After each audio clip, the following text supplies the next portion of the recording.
HSBC today launched its Global Water Program, which funds over 59 water projects in 35 countries through a 5-year, $100 million partnership with Earthwatch, WaterAid, and the World Wildlife Fund. Funding has been secured to support a partnership with the Bermuda Zoological Society and Green Rock, which will focus on the remediation of Cloverdale and Evans Bay brackish ponds. HSBC CEO Richard Mosley, Bermuda Zoological Society's Dr. Jamie Bacon, and Green Rock's Chris Beckerberg comments on the benefits to be derived from the program. This is a partnership which we have with Earthwatch, WaterAid and the Water Wildlife Fund, and here locally we have partnered with the Bermuda Zoological Society, and we'll talk a bit more about what we're going to do shortly.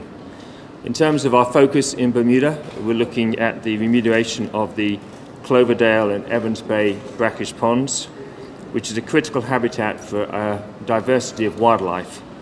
And there are many sediments in these ponds which contain toxic levels of various contaminants. And what we'll be doing is working with the Bermuda Zoological Society to see how we can clean these up. And even just talking earlier with Dr. Bacon, some of the things which are being worked on now, we can see some very early positive results. So I'm personally very excited about what we can do in this area. For me, this grant is especially heartening.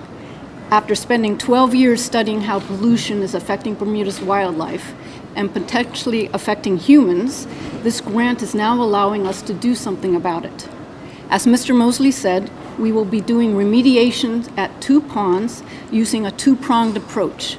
The first method we'll be using is aeration of the pond's sediments.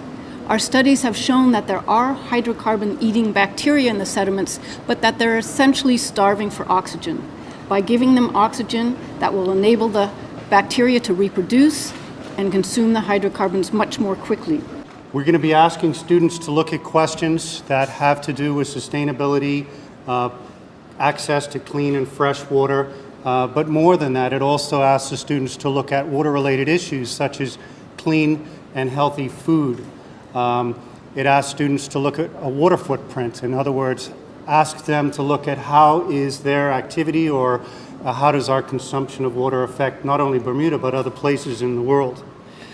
Social and environmental change takes time, and we've learned that experiential education is a very important part of making these changes come about. And having the opportunity to work with these young preceding generations, we're inviting them into conversations that quite frankly they belong in. Decisions and choices are being made about Bermuda's future, and 8 to 14-year-olds we have found are entirely capable of having some of these conversations.